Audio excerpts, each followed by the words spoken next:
Nam mô Bổn Sư Thích Ca Mâu Ni Phật. Nam mô Bổn Sư Thích Ca Mâu Ni Phật. Nam mô Bổn Sư Thích Ca Mâu Ni Phật. Nam mô. Here is another question. This question is from a Buddhist monk who had ordained for 5 years and is living in Vietnam. I apologize for not telling you his name, but I invite you to listen to his letter. Dear Venerable Thich Thong Lai, I am a young monk who had ordained for 5 years in Vietnam. My ambition as a monk is to see my true wisdom and my Buddha's nature. I asked many honorable senior monks in Vietnam how to be enlightened. Most of the monks told me that I already have my Buddhist nature. Everyone said that I already have my Buddhist nature. But then why can't I see it? And why was I born into a family where my grandfather slaughtered pigs for a living? My father is a dog butcher, and I am a Buddhist monk. Why didn't I be born into a religious family, but instead I entered into a family that killed pigs and dogs for a living? I saw the scene of my uncle being possessed by a dog. He has already passed away, but prior to his death, he howled like a dog. So I decided to ordain and become a Buddhist monk. If my Buddhist nature was wise, then why didn't I enter into a family with morals, but instead enter into a family that makes a living out of slaughtering? These honorable senior monks taught me that I have to recite Buddhist scriptures to hold the Buddhist precepts, and being vegetarian for a long time so my Buddhist nature can be revealed. At the moment, my Buddhist nature is polluted and overshadowed. As I recited the diamond scriptures and listened to your Dharma talks, I noticed that it was completely different from other senior monks. Please have some compassion, and please show me how to attain my enlightenment. This is my ambition. I choose to cultivate Buddhism by meditating method. In meditation, I must see my Buddhist nature before I can escape the cycle of birth and death, which is samsara. I wish your wisdom will always shine to fulfill your Buddhist work. Signed by a young monk with full respect. To answer this question, I have to use the Platform Sutra. This ambitious young monk is to see his Buddha's nature. Cultivators by meditation method or Pure Land method all have to see their Buddhist nature. There are not many people who can see their Buddhist nature. During the time of the 6th Patriarch Hunang, which Buddhism was still prosperous, Venerable Thanh Tu came from a noble and wealthy family. He was 1.8 to 1.9 meters tall and was very good looking. He practiced over 40 years of Dharma and obtained a venerable position under the teaching of the fifth patriarch. Once in a while, Venerable Tantu substituted the fifth patriarch to give Dharma talks when the patriarch did not feel very well. Cultivation of Dharma for a long time or short period of time, coming from poor or rich families, is not affected by Buddha's nature. According to the teaching of other senior monks that the young monk from Vietnam had questioned, if the Buddha's nature is wise and bright, why did he choose a family that butchers for a living? The Buddha said that all sentient beings have Buddha's nature. This young monk also has the Buddha's nature. But why didn't he enter the rich family instead of a family of butchering? He said he had been practicing for 5 years and it was so difficult. He recites sutras and mantras, but his venerable told him it would take time for his Buddha's nature to reveal itself. His Buddha's nature is like an object submerged in muddy water that needs to wait for the water to clear before revealing the object. That was the main lesson he learned from many senior monks. However, this young monk asked if I have any other way to see Buddha's nature or not. I decided to use the story of Venerable Tantu and the sixth patriarch Yunang. Venerable Tantu came from the royal rich family, cultivating over 40 years and leading 1,000 disciples, and gave Dharma talks when the fifth patriarch was busy. The sixth patriarch was an orphan. He collected firewood to trade for rice to support his mother. One day, while waiting to collect the money from selling firewood, he overheard the bourgeois reciting the Diamond Sutra. The servant told the sixth patriarch to wait for half an hour so the owner could finish the sutra and pay for the firewood. He was predestined to hear this verse. A thought awakened without abiding in anything. That is not to dwell on anything. As I said previously, the essence of the Diamond Sutra is not to rely on form, sound, smell, taste, tactile feelings, and Dharma when offering alms. The sixth patriarch heard this verse and he awoke. After he received his money, he asked the bourgeois about the name of the sutra because he thought the sutra was so great. The owner said it was the Diamond Sutra. The fifth patriarch told the layman to recite the Diamond Sutra every day so they could see their Buddha's nature and escape the cycle of birth and death. The fifth patriarch, Hoa Nang, made all his disciples, monks and laymen, to recite the Diamond Sutra daily. During the time, people leaned toward meditation methods, so they need to recite the Diamond Sutra. In the present time, we recite Amata Sutra, Buddha's name, and Prajna Sutra.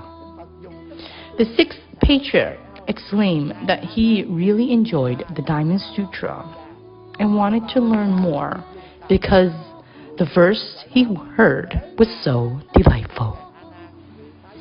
The Vajra told the sixth patriarch that if he vowed to learn the Diamond Sutra, the fifth patriarch, whom specializes in teaching Diamond Sutra, the merit of a person who came to listen to Diamond Sutra is unlimited. So the Vajra would provide transportation fee and show sixth patriarch the way to Untitled, where the fifth patriarch taught the Diamond Sutra. The sixth patriarch said that he did not need the transportation money because he could walk there. He wanted to know how long it would take so he could carry enough rice. The Vajra told him it would take a month just to get there. The sixth patriarch worried that no one would look after his elder mother. The wealthy Vajra offered 10 gold tassels for the sixth patriarch to hire someone to take care of his mother.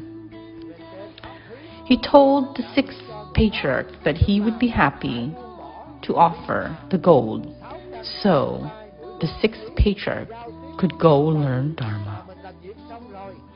The best offering was the offering for someone to learn Diamond Sutra so they can escape the samsara and become a patriarch or Buddha. After receiving the 10 gold tassels, the sixth patriarch hired a helper to look after his mother. He packed for 30 days of traveling, which was rice and salt. Upon arrival, the fifth patriarch was preaching the Diamond Sutra, and the monk who was in charge of welcoming the guests announced there was a commoner standing at the entrance wanting something. The fifth patriarch summoned Hui Nang to the lecture hall and asked, "Commoner, why did you come here but did not go inside the temple? What are you asking for?" The sixth patriarch answered, "Master, I am here not to ask for peace, for wealth, for beauty, or fame. I don't want to be a Mandarin, but I want to be a Buddha." The fifth patriarch said, "This commander is unbelievable. You can't speak fluently and come from the wilderness of the south. How dare you want to see your Buddhist nature to become enlightenment?" At that time, the sixth patriarch was still a layman. He responded this: "My physical appearance and your appearance are not the same, but our Buddha's nature are equal. They are not brighter in the rich and dimmer in the poor. That is dimmer in the mundane and brighter in the saint." The fifth patriarch sternly said this: "Behave yourself. You just arrived here and haven't received the 5 precepts and want to talk to Mahana Sutra. Go to the kitchen and chop firewood, carry the water, and pound the rice." Why did the fifth patriarch harshly send the sixth patriarch away? It is because talking about Dharma like that would make other monks hate the sixth patriarch. You can further read the story in detail. I just briefly tell the story to remind the predestined. One person who became vulnerable studied Dharma over 40 years, gave Dharma talk, but still did not see his Buddhist nature. Because if he did, he already would have become another patriarch. The other person who had not received the 5 precepts but already saw the true wisdom. He stayed in the kitchen for 7 to 8 months, pounding rice and collecting water from the well. During that time, there was no grinder to remove the husk of the rice. The 6th patriarch had to use stone pedestal to pound on the rice to remove the husk. People who lived in the desert Irvine would know what I am talking about. The pestle has a long handle for him to step on and step off to pound on the rice. Once the husk came off, he had to remove the husk from the rice and cook for the Sangha of 1,000 people to eat. He had to pound a few bushels of rice every day, and it was very difficult for him because he was very small and skinny, under 40 kilograms. He had to carry a 7 to 8 kilogram stone block on his back to make the pedestal work. One day, the 5th patriarch waited for the Sangha to leave, and he went to the kitchen to ask Patriarch Hieu Nang, "What is your goal here? Why do you have to endure such hard work?" Sir Hieu Nang answered this: "It is because I want to see my Buddha's nature, so I am not afraid of hard work."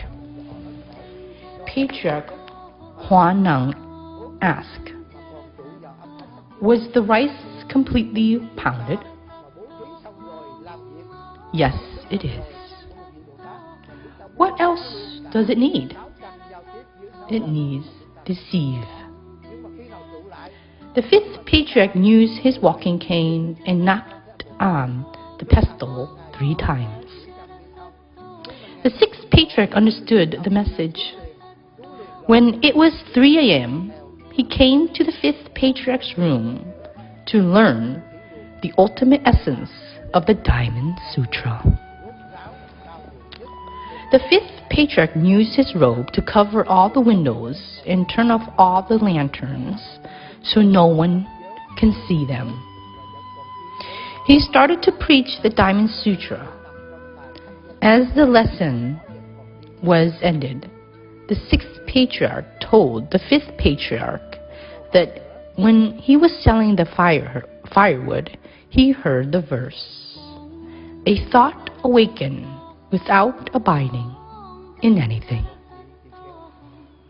He understood as the mind should not dwell on the beauty, sound, smell, taste, tactile feelings, and dharma. With the teaching from the 5th patriarch, he finally understood thoroughly.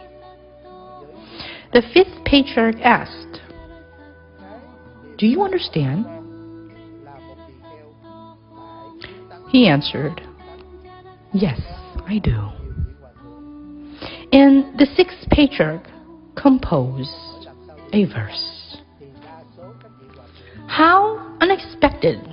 The self-nature is originally pure in itself. How unexpected! The self-nature is originally neither produced nor destroyed. How unexpected! The self-nature is originally complete in itself. How unexpected! The self-nature is originally without movement. How unexpected! The self-nature can produce 10,000 dharmas. After that, he was ordained as the next patriarch because he recognized his true mind and also received the bowl and cassock. I just roughly went into the story of sixth patriarch, Huineng. When he recognized his Buddha's nature, he was still a layman who had not heard the Buddha's monk's precepts. The fifth patriarch knew his health had degraded and ordered his 1,000 disciples at the Untitled to compose a verse to see who already recognized their Buddhist nature. During that time, Venerable Thong was the brightest monk in the Dharma lineage of the fifth patriarch. All other monks said that the patriarch position was destined for Venerable Thong. Therefore, he was the one who had to compose the verse, and there was no need for other monks to compose. Venerable Thong was very worried because he did not know if he recognized his Buddhist nature or not. He composed a verse, but not sure if he should submit it to the fifth patriarch or not. In the old days, the cultivators had to compose a verse for their masters to evaluate if they had recognized their Buddha's nature or not. The verse would reflect their true mind or their Buddhist nature. Those who can recognize their Buddhist nature will escape the cycle of birth and death. If not, they kept wandering in Samara. Venerable Thong wrecked his mind and he decided to post on the wall of the temple's restroom without signing his name. His plan was for other monks to read and tell the fifth patriarch. If the fifth patriarch announced the verse was written by someone who already recognized his Buddha's nature, then Venerable Thong would accept the sixth patriarch's position. If the fifth patriarch did not approve the verse, then no one would know who the author was. The next morning came and other monks exclaimed the written verse was written by someone who recognized his Buddhist nature. The verse was like this. The body is a Bodhi tree. The mind is like a bright mirror standing. Time and again, brush it clean. Let no dust alight. Wasn't that a great verse? Bodhi tree is the symbol for enlightenment. Because of the physical body composed from the four basic elements, we can cultivate, listen to Dharma talks, recite mantra, meditate, and hold the precepts. Venerable Thong said the mind is the bright mirror standing. Therefore, we have to brush off the dust. The young monk in Vietnam said, if his Buddha's nature is always bright, why did he choose a family that butchering pigs and dogs for a living? As other senior monks taught the young monk, because his Buddha nature was overshadowed, he needed to cultivate Buddhism to make it bright and would escape the cycle of birth and death. The understanding of these senior monks were similar to Venerable Thong because they believe the body is the Bodhi tree. It is true that the body has 6 organs that combine the 6 senses so the mind can recognize the surrounding.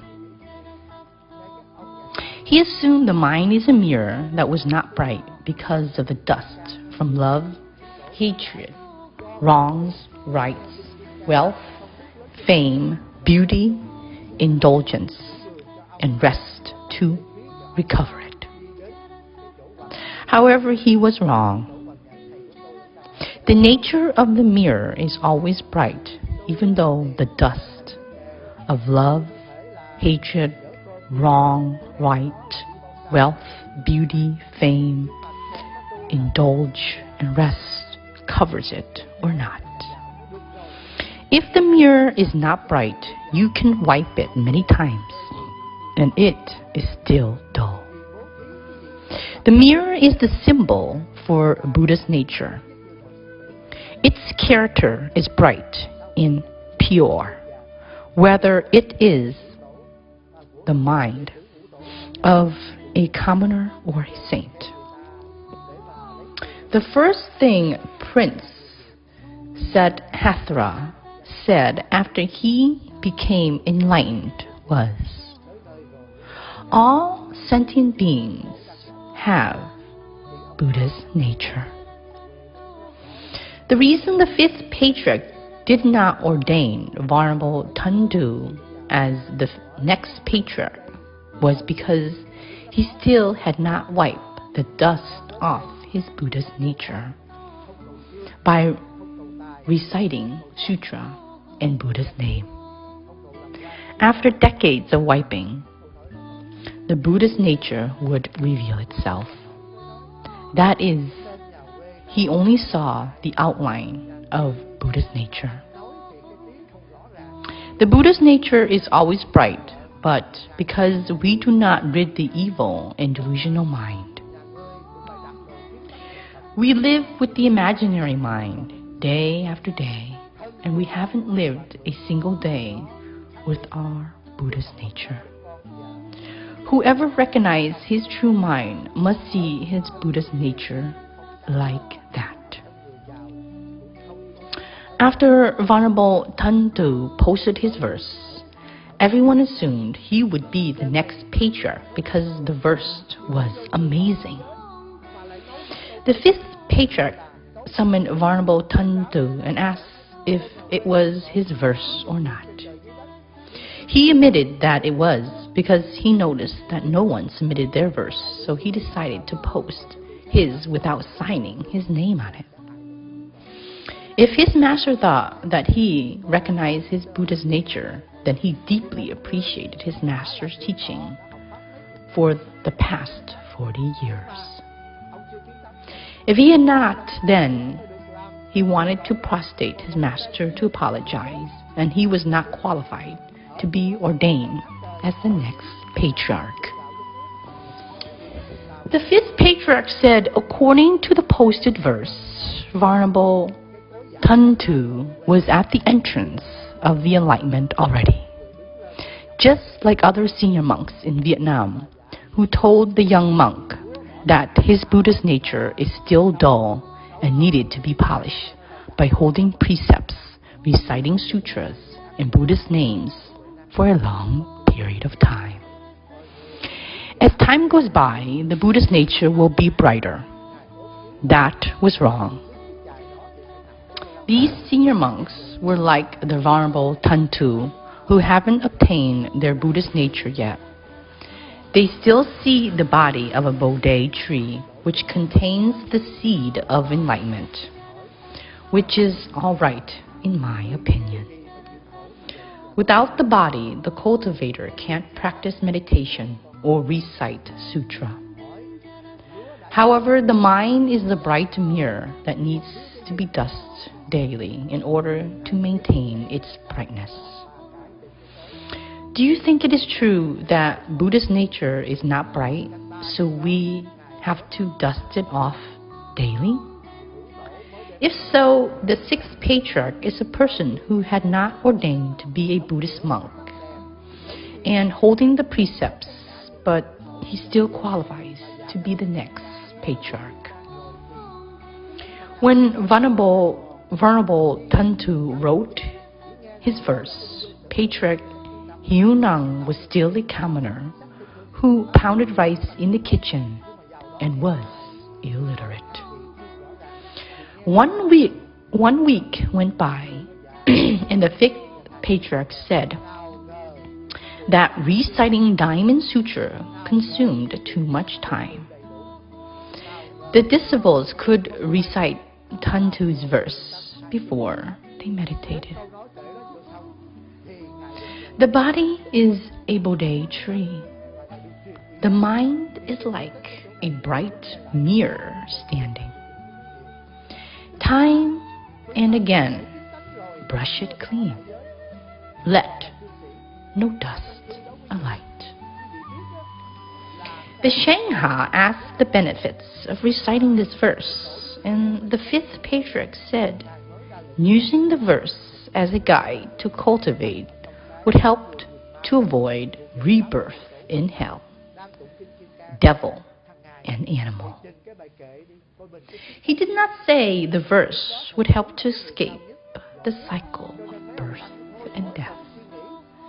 So the Shangha thought it was a great idea because reciting the Diamond Sutra would take over an hour. Every disciple would recite the verse because they meditated and everybody memorized it. One day, a young novice monk went to the kitchen to ask for some rice because he was hungry, because he missed the dinner due to his earlier stomach aches. Sir Wei Nang gave the novice monk some food to eat. The novice monk recited the verse while eating. Sir Wei Nang asked what he was reciting, but it was not the usual Diamond Sutra. The little monk said it was Venerable Tantu's verse that was completed by the fifth Patriarch. Reciting this verse would help to avoid rebirth in the three bad realms, which is hell, devil, and animal. Sir Wei Nang told the little monk he was illiterate, and if the little Venerable could take him there to prostate the verse. The novice monk was so happy to hear someone addressed him as little Venerable. He then took the layman Wei Nang to the restroom where the verse was posted. There was a mandarin named Betga, who was supposed to write a verse from the Lanka Sutra on the wall. But because the Venerable Tantu already posted his verse, so he decided not to write the verse from the Lanka Sutra. The posted four-sentence verse was simple enough for people to follow to avoid the three bad realms.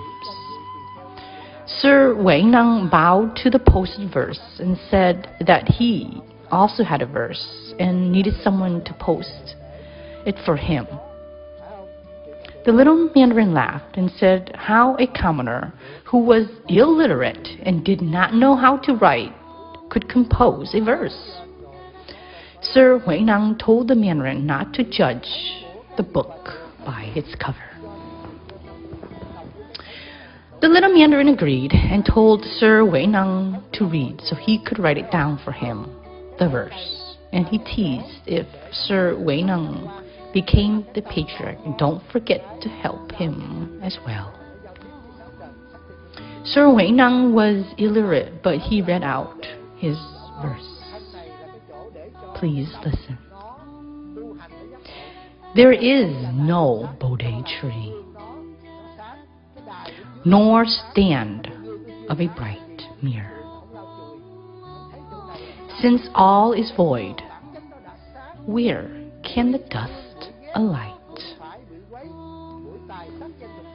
The meaning of the verse was that Buddha's nature did not have the origin.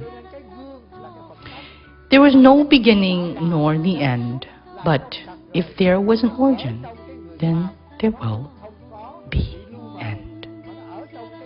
The sixth Patriarch knew that if the mirror was already bright, then it would be bright whether it's on the ground or on the stand. It was bright because that was its character, not because of the stand. Since the beginning, no one can describe Buddha's nature, hence it was not possible for dust to cover it. There was no need to wipe off the dust from the Buddha's nature. I want to tell you, the young Vietnamese monk, that his Buddhist nature is already there, stable and pure. But because he lives with his delusional nature instead of his Buddhist nature. How unexpected! The self-nature can produce 10,000 dharmas. The self-nature can produce thousands of dharmas, but also produce thousands of miseries. The sixth patriarch recognized that there was nothing that already existed originally. There was nothing can compare to Buddha's nature because it doesn't hold any form or images. That was also the reason no dust can adhere to Buddha's nature. Wei Nang recognized his Buddha's nature, so he was ordained as the sixth patriarch. I want to tell the young monk that his Buddha's nature is already bright and completed. His Buddha's nature contains heaven, human, hell, devil, animal, arula, arhat, and bodhisattva. His Buddha's nature is pure and stable. If he gives away all the beauty, sound, smell, taste, tactile feelings, and dharma, he will see his Buddha's nature. How unexpected! The self-nature is originally complete in itself. An individual who only dwells on his Buddhist nature, then what will he have left? The physical body was borrowed from the father's DNA and mother's blood. Everything we owned was borrowed from the other. My shirt was borrowed from the cotton tree and the tailors. My eyeglasses was borrowed from the optometrist. This microphone was borrowed from the electrical technician. This temple can be returned to the Sangha. The mind of love and hatred can be returned to the emotional event. All the educational knowledge I learned from the first grade to 12th grade to Van Hun University to UC Berkeley, all of them can be returned. Whatever I learned from the other, I can disregard, but there is only one thing I can't, which is my Buddha's nature. Whatever I can't return, then it would be mine. It was not born or can be destroyed, and it was not attained without any teachers. It is the Buddha's wisdom, and it is always bright. The Venerable Tundu was still at the entrance of his enlightenment, and he had not seen his Buddhist nature.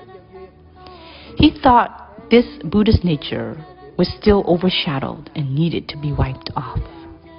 He assumed that his Buddhist nature was covered with greed, anger, and lust, and still clings on the form of sound, smell, taste, tactile feelings, and dharma.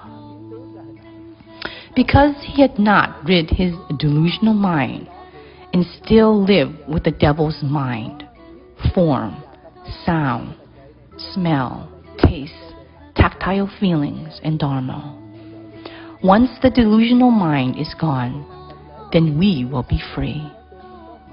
The Sikmuni Buddha said that winning a troop of 10,000 soldiers like Qin Shi Huang won the troops of Genghis Khan in the 13th century is not comparable to winning our own delusional mind.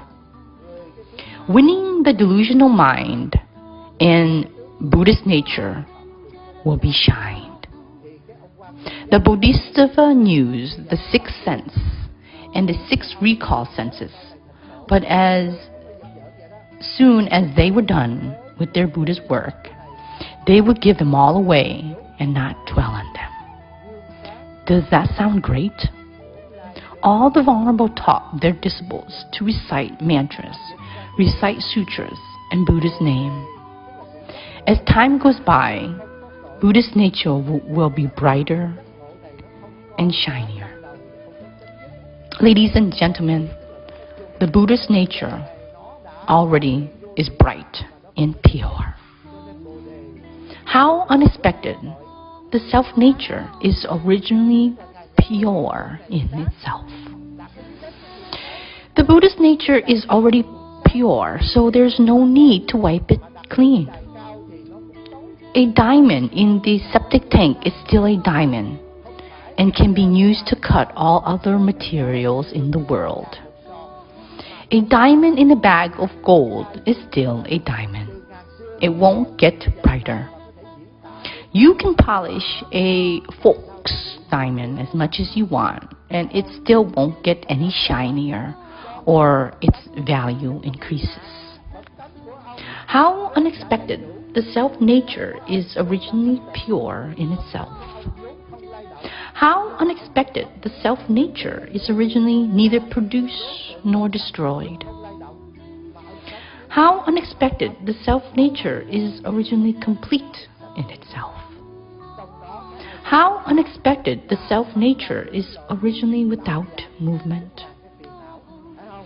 When we give alms and we give the form of sound, smell, taste, tactile feelings, and dharma, we no longer dwell on these, then we are with our Buddhist nature.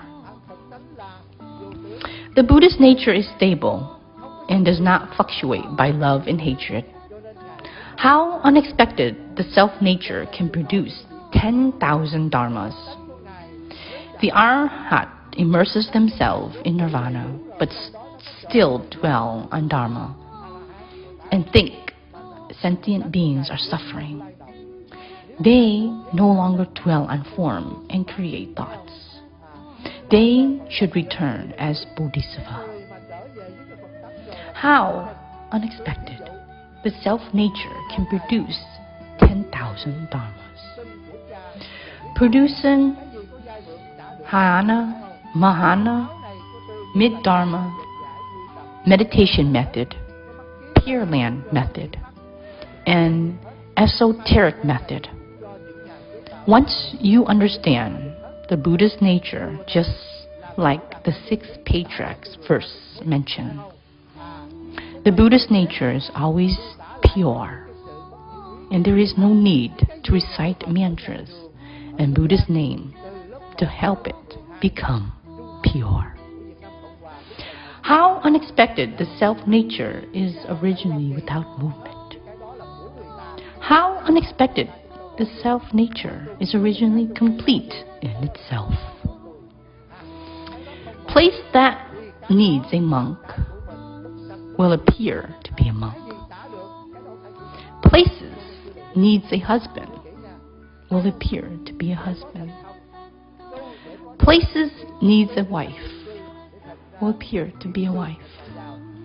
Places needs a soldier to protect the country will appear to be a soldier. We would remove the monkhood cassock and put on the armor like King Trong Nang Tung. How unexpected! The self-nature can produce 10,000 dharmas. Please remember, if the self-nature can't produce thousands of dharmas, then it is a sagnet. As we understand Diamond Sutra, our lives will be less miserable. The wife and the children gives you a hard time because of your previous dharma, your previous karmas. She neither paid her karma or collected her karma. However, you can't leave your wife and children because of karma, because it is not right. You have to know the origin of the misery. In the old days, you attached to her sound, form, smell, taste, and tactile feelings. Therefore, you are suffering today. If the fire was still available, then the fire would go on. Don't make any new karmas and happily pay the previous karma. There are people who just divorced their spouse and already got attached to the form, sound, smell, taste, tactile feelings, and dharma again, and step into second marriage. More misery and suffering. Divorce the second time and marry for the third time. There are people who give a lot of alms, who faithfully attend at the temple, but are still miserable. The merit in the 6 paths of birth and death is not comparable to the merit of giving away all the form, sound, smell, taste, and tactile feelings and dharma. Do you agree with me? You all have Buddhist nature. I only speak up so you can find your own way. If you want to know how Venerable Thondu and 6th Patriarch Yunnan saw their Buddhist nature, we should observe their verses to see their enlightenment. Venerable Thondu cultivated over 40 years and gave Dharma talks to Shanghai, but would not help people escape the cycle of birth and death. Now, if I tell you to recite mantras, sutras, and Buddha's name, so one day your Buddha's nature will be bright, because at that moment, it is still dull. The listener will not find their Buddhist nature. I have to tell them that Buddhist nature did not have an origin. There was no beginning nor ending. What is the form of the emptiness? You dug a circular well. Before the well was dug, was the emptiness circular? Because the well was dug as a circular well, so the emptiness takes form of a circular shape. If you dig a square well, then the emptiness would be a square well. How unexpected the self-nature is originally complete in itself. So, Buddha's nature can be any shape from circular to square. How unexpected the self-nature is originally without movement. How unexpected the self-nature can produce 10,000 dharmas. Because of the Buddhist nature, so we can appear in the 6 paths of births and death to save sentient beings. There were some monks, after reading the Diamond Sutra, decided to turn away from their homeland.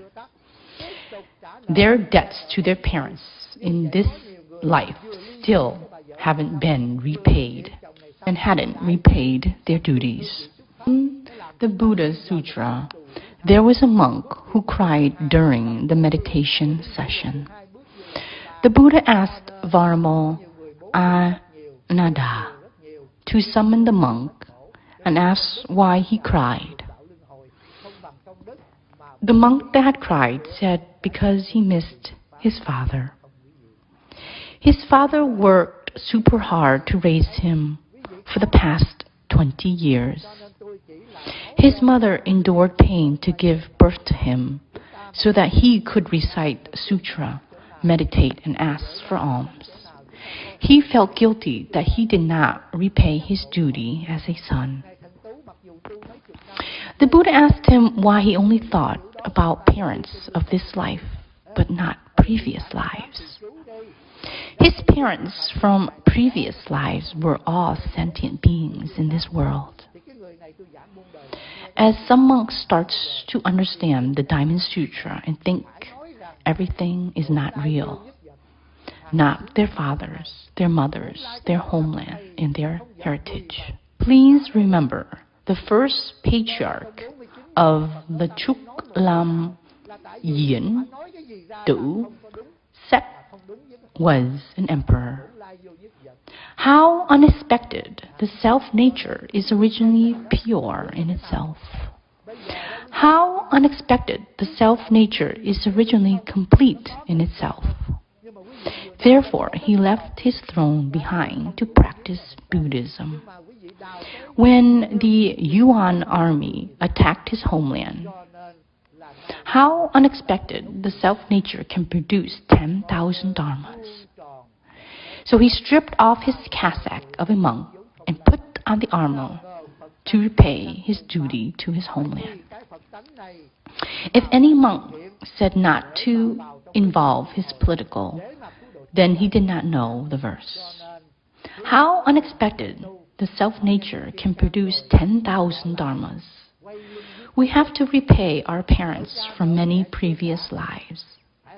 The Buddha said all sentient beings were parents from many previous lives. Leaving parents in this current life to practice monkhood doesn't mean ignoring them, but have to admit all the older males as father and all the older females as mother. Do you understand? When we understand the Diamond Sutra, we have to fulfill our duties with our parents from many previous lives. As we see the Vietnam homeland is in danger, we cannot turn our backs away. We have to practice Bodhisattva's vows. How unexpected the self-nature is originally pure in itself. How unexpected the self-nature is originally complete in itself.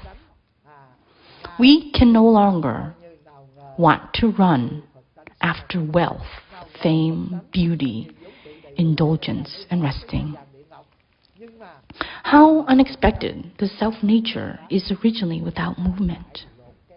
We should give alms, but not attach to the form, sound, taste, smell, tactile feeling, and dharma.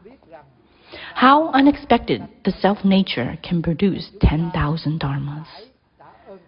That is producing Buddha's dharma, devil's dharma, good and bad people. Don't do evil things. Do all the good things. That was taught by the Buddha. Ladies and gentlemen, the Diamond Sutra is the sutra that helps to open the true wisdom.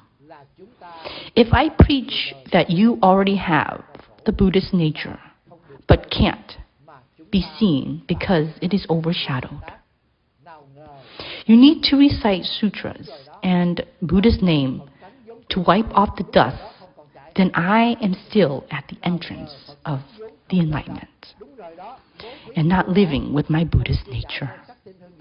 Therefore, I have to use the verse of the sixth patriarch, Yunang. There is no Bodhi tree. The meaning of the verse was that the Buddhist nature did not have an origin. There was no beginning nor the end. Because if there was an origin, then there will be an end. Nor stand of a bright mirror. The sixth patriarch knew that if the mirror was already bright, then it would be bright, whether it was on the ground or on the stand. It was bright because that it was its character, not because of the stand. Since all is void, where can the dust alight? Since the beginning, no one can describe the Buddhist nature. Hence, it was not possible for dust to cover it. There was no need to wipe off the dust from Buddha's nature.